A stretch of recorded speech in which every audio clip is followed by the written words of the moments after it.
Нямам вече на работа. Много съм бърз. Голям съм, голямата работа. Веднага си намерих работа от предното видео. Както знаете, ако не знаете, си търсех много си усилено, търсих си работа. И се нашибах се в една партия да помагам там като доброволец. Нищо не ми плащат, нали, защото на проста кой ще му плати.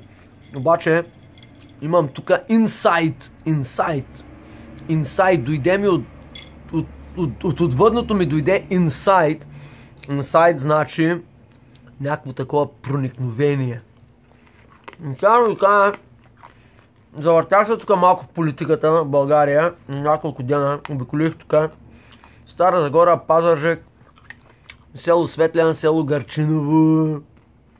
Там сигурно само са гърча, стои село Гърчиново. Това е моето село, от на майка ми от страната. Извинявайте, че ям на работа, ама тук вземам едни енергани, защото всички такива яки културисти като мене. Пак искам да кажа за Златото, нали? Той Злато като тюх на интервюто, оне като ме видя политика и вика: "Къв сти?"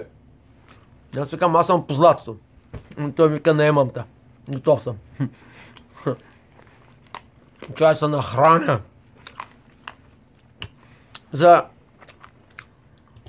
2 дена в политиката помагах и разбряха някои неща. Сега първо искам да ви кажа, нали, не ме разбирайте неправилно, ама аз ми е забранено да говоря за политика. Ще ви кажа що. Защото аз сам ще съм там. Почвам с моята рима. Не колко съм момент, почвам с моята рима.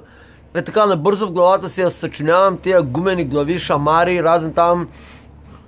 Да ходят да си бият шамарички, котка да си бият.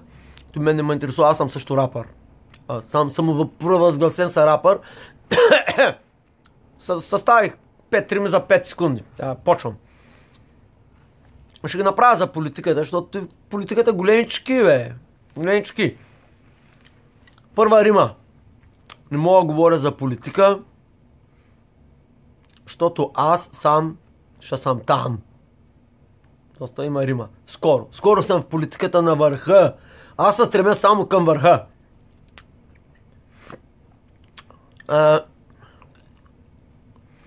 Значи, за всички мои привърженици на партията на простаците, тя се казва партията на простаците, искам първо да ви изясня, нали, защото ви сте прости, аз да ви обясня, нали, като малко по-прост, да ви обясня какво значи стои името политика.